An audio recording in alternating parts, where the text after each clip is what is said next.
A three-time All-Pro wide receiver might have just committed career suicide. The Phoenix Suns chose the wrong shooting guard to be their new starting point guard, and the Cheetah promises to make NFL history this season. Let's take a look back at the weekend that was in sports.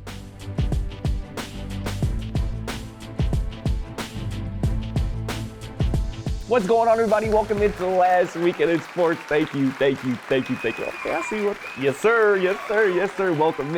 Welcome in where I catch you up on the major storylines you might have missed over a busy weekend. Of course, I'm your Monday morning quarterback, Scott Procter. Before we get in today's show, be sure to stay tuned to the end to find out who I award this week's Weekend Warrior, as well as give a shout out to an organization that's giving back. But starting here today, arguably the biggest sports news from the weekend came out of Nashville, Tennessee, as three-time All-Pro wide receiver DeAndre Hopkins finally signed with the new team after being released by the Arizona Cardinals in May. After visiting the New England Patriots and rumored to be interested in both the Kansas City Chiefs and Buffalo Bills, Hopkins chose the Tennessee Titans to many people's surprise, signing a 2-year, $26 million deal. But did D-Hop make the right decision? Because everybody on Twitter is cooking him. I ain't gonna lie, I'm getting cooked. But let's take a look back at what he said in May when he explained what he desires on his next team.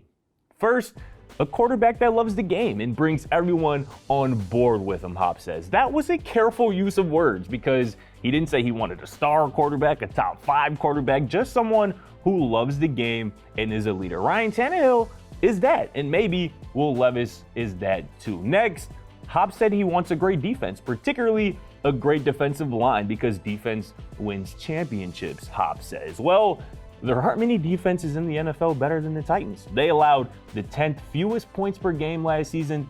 And have you heard of Jeffrey Simmons? He's a back-to-back Pro Bowler and one of the best defensive linemen in the entire league. Lastly, D-Hop said he wants stable management since he's been through 4 GMs in his career. Well, the Titans have a new GM in Rand Carthon, who they hired in January. So I think it's safe to say that that man's job is safe, at least for the near future. Say what you want about Hopkins signing with the Titans, but he told everyone what he was looking for, and he found it with the Titans. He might be asking out by week 8 after a few bad games with one Ryan Tannehill, but he'll have a great head coach in Mike Vrabel, who was the defensive coordinator in Houston when Hop was there. His new offensive coordinator, Tim Kelly, was calling the plays for the Texans in 2019 when Hop caught 104 passes for 1,100 yards in 7 scores. Hop is going to have a great defense. He's going to have another star player in Derrick Henry to take some defensive attention away. And he's arguably going to be in the worst division in football, which bodes well for him. Not to mention the fact that Mike Vrabel, yes, former linebacker and current Titans head coach Mike Vrabel, had the most career receiving touchdowns on the Titans roster before D-Hop arrived. D-Hop, he's going to be the guy in the Titans passing game, and his decision to sign with the Titans ain't as bad as people think. But moving on from the NFL to the NBA, the Phoenix Suns were very busy over the weekend, and it started with trading point guard Cameron Payne to the San Antonio Spurs for a future second-round pick. They then followed that up by signing 7'3" free agent center Bol to a 1-year guaranteed deal. While both of those moves are interesting, the biggest piece of news to come out of Phoenix over the weekend was Shams reporting that Bradley Beal will enter training camp as the Suns' starting point guard. But why? I got no place else to go. I mean, Devin Booker is right there, and he should be the Suns' starting point guard after he thrived in that role last postseason. During 11 playoff games earlier this year, Book averaged over 7 assists per game, including a 12-assist game during Game 4 of the Western Conference Semis against the Denver Nuggets. Booker averaged more assists than Beal last season. Book has averaged more assists than Beal for their careers, and Book is more familiar with the Suns roster than Beal, who was just traded to Phoenix just 3 weeks ago. This sounds like the first mistake of head coach Frank Vogel's tenure as the Suns head coach, and while it may work out, I'd hope it doesn't rub Devin Booker the wrong way, considering, again, he thrived as the Suns' primary playmaker. Now, Vogel, he's putting the ball in the hands of a worse facilitator who just got to town. I don't like it. No, sir, I don't like it. But do you? Talk to me. Let me know in the comments. But from Phoenix to South Beach, Miami Dolphins star wide receiver Tyreek Hill has lofty goals for this upcoming NFL season. Only 8 running backs in NFL history have ever rushed for 2,000 yards in a single season, but a pass catcher has never, ever eclipsed 2,000 receiving yards in a season. Cheetah is hoping to change that and make NFL history this season. Here's what Tyreek had to say on his podcast. It needed to be said over the weekend. I'm just checking it off my bucket list. And all I'm going to say is 2,000 yards was on my bucket list to get, bro, before I leave this league. And y'all think the Cheetah going to leave without doing something he promised himself he going to do as a Jet? I got y'all, baby. 2,000 yards and another Super Bowl. We getting that. Believe that. Believe that. Nobody has accounted for more receiving yards in a season than Calvin Johnson's 1,964 in 2012.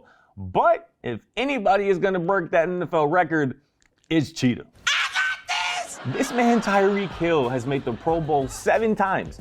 That's every year he's been in the NFL. And last season, he set career highs in catches and receiving yards with 1,710 in his first season with the Dolphins. Cheetah, he's in the perfect situation with Tua as his quarterback and Mike McDaniel as his head coach and play caller to pull off this feat. He's also probably in the perfect geographical location as well, Miami, Florida to be exact, South Beach, to make this history. The only thing that makes me a little bit skeptical is Tua's health, of course. But if Tua plays all 17 games under center for the Dolphins, Cheetah will be making history. But on to my weekend warrior, it's Seattle Storm star Jewell Lloyd, who made some history of her own over the weekend by setting a WNBA All-Star game record with 31 points. The league's leading scorer at 25 points per game did all of her damage from deep, drilling a record 10 3-pointers, including a 4-pointer en route to MVP honors. Lloyd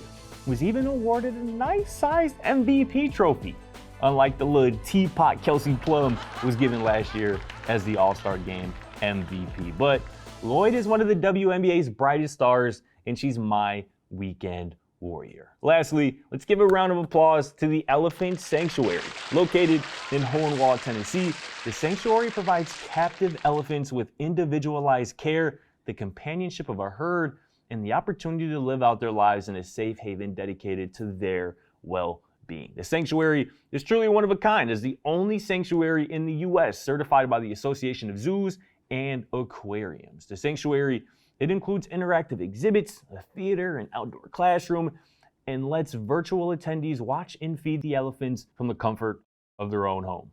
Remember, as always, to be kind to these large creatures because they never forget. But go check out our recent Procter's Point of View video where I discuss why Indianapolis rookie quarterback Anthony Richardson should be the coach starter from day one. But catch us right here every single Monday for Last Weekend in Sports. And as always, don't forget to like, comment, and subscribe.